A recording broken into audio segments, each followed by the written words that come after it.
trapped, swallowed, erased from the observable universe. That's the story, right? That's what everyone knows.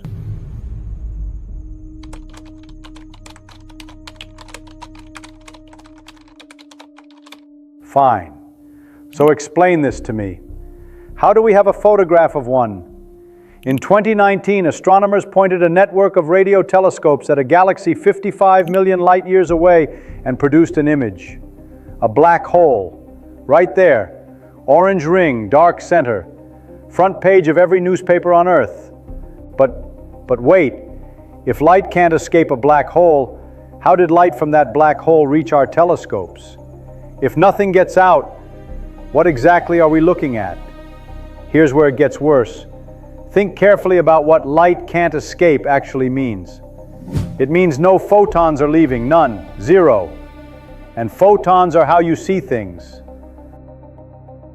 When you look at a tree, photons bounce off the tree, enter your eyes, hit your retina. That's vision. That's detection. No photons, no detection. So a black hole shouldn't look dark. Dark is what you see when there's very little light. A black hole should be invisible, not black, not shadowy, not ominous. Invisible.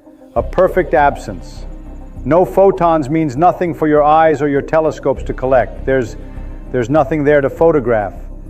Yet astronomers do far more than photograph them.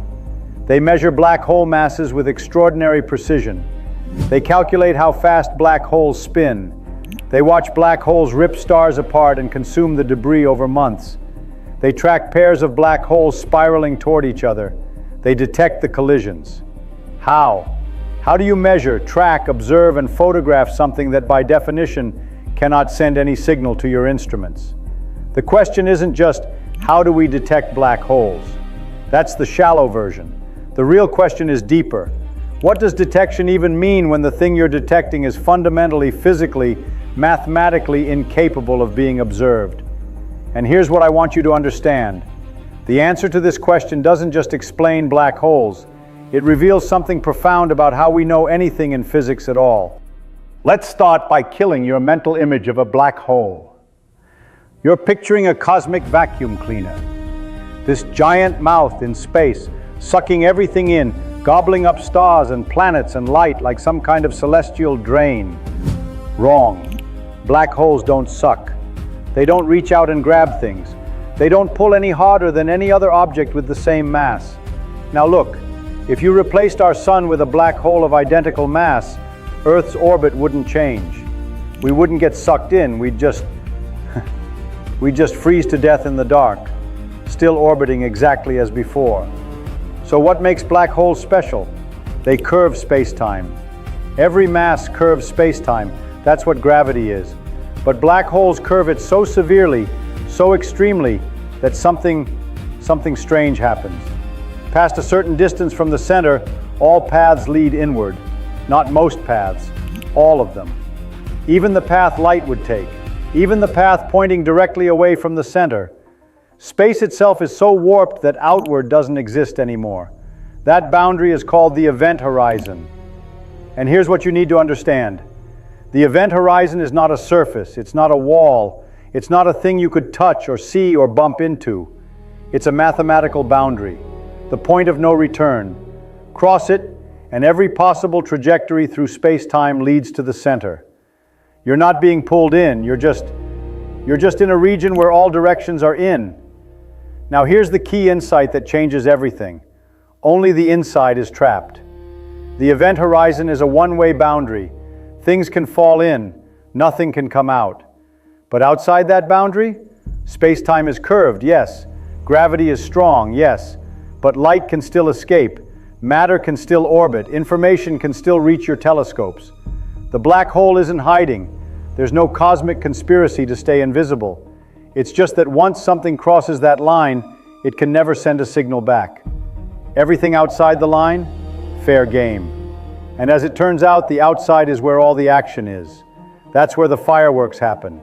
That's where the universe screams. So if we can't see inside the event horizon, what are we actually detecting? The answer is violence. Pure, spectacular universe-scale violence happening right at the edge. Now here's what happens when matter gets close to a black hole. It doesn't fall straight in. It can't. Conservation of angular momentum. See, anything moving even slightly sideways will spiral inward, not plunge directly. And as it spirals, it joins other matter doing the same thing. Gas, dust, sometimes entire stars ripped apart by tidal forces. All of it swirling together, getting closer, packing tighter, moving faster. This is called an accretion disk. And accretion disks are where physics gets violent. Think about what's happening in that disk. Matter is orbiting at significant fractions of the speed of light. Particles are colliding constantly, friction everywhere, compression increasing as everything funnels inward. Now all that kinetic energy, it has to go somewhere. It becomes heat, unimaginable heat. The inner regions of an accretion disk can reach temperatures of millions of degrees. At those temperatures, matter doesn't just glow, it screams. It radiates across the entire electromagnetic spectrum. Radio waves, infrared, visible light, ultraviolet, X-rays, gamma rays. A black hole with an active accretion disk is one of the brightest objects in the universe. Not despite being a black hole, because of it. You see, the extreme gravity creates the extreme conditions that create the extreme radiation. Let me give you an analogy. You're standing across the room from a bathtub. Someone pulled the drain plug. Can you see the drain? No. It's small. It's far away. The water's in the way. But can you tell exactly where the drain is? Absolutely, because you can see the water spiraling toward it. The spiral points directly at the thing you can't see. Black holes work exactly the same way. The light reaching our telescopes isn't coming from the black hole. It can't. It's coming from the matter that's about to cross the event horizon. Matter in its final moments, heated to millions of degrees, radiating frantically as it spirals toward oblivion. We're not seeing the black hole. We're seeing everything around it dying. That's detection method 1. We don't photograph the grave, we photograph the funeral. And the funeral is so bright it outshines entire galaxies. But what if there's no funeral? What if a black hole is sitting alone in empty space? No gas, no dust, no stars nearby to consume. Nothing to heat up, nothing to radiate. Is it invisible then?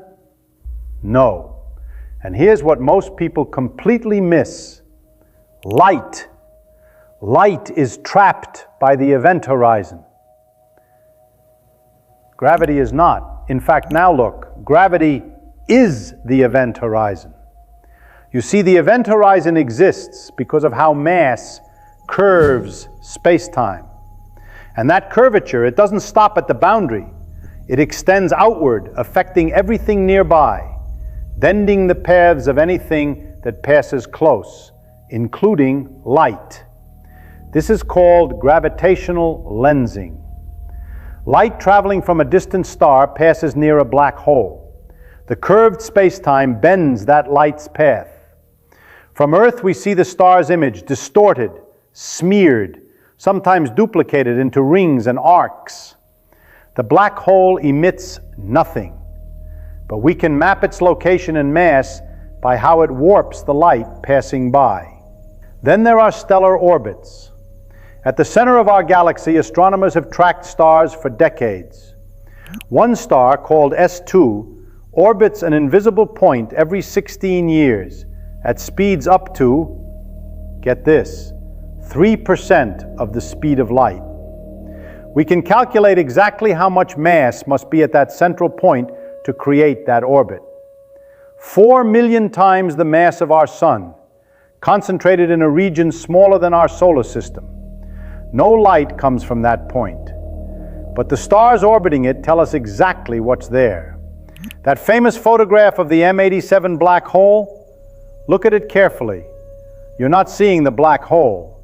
You're seeing a bright ring of superheated matter surrounding a dark circle. That dark circle is the shadow, the region where photons couldn't escape. We detected the black hole by detecting the absence, by seeing what wasn't there. And then there's the most spectacular detection of all, gravitational waves. When two black holes spiral into each other and merge, the violence is so extreme that space-time itself ripples. Those ripples propagate outward at the speed of light. In 2015, we felt them. Detectors on Earth measured space-time stretching and compressing by less than a thousandth the width of a proton.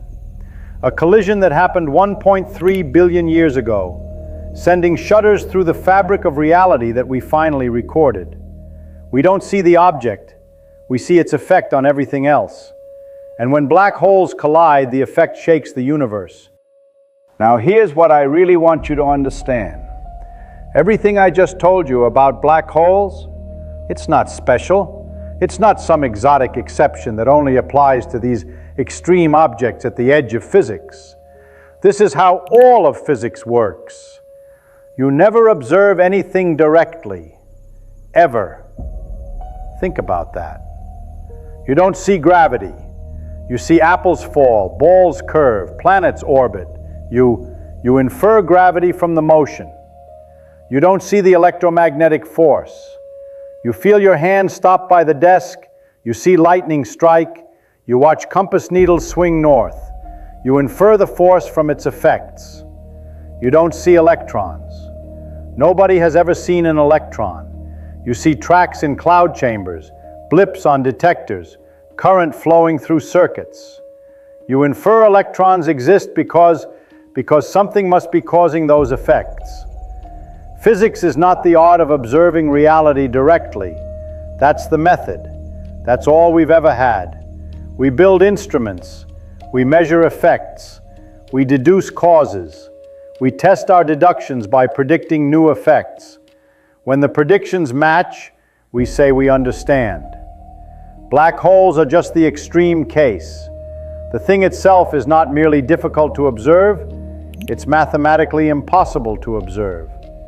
Nothing can cross back out of that boundary. No signal, no particle, no information of any kind. The black hole itself is fundamentally, permanently, absolutely hidden. And yet, we know they exist.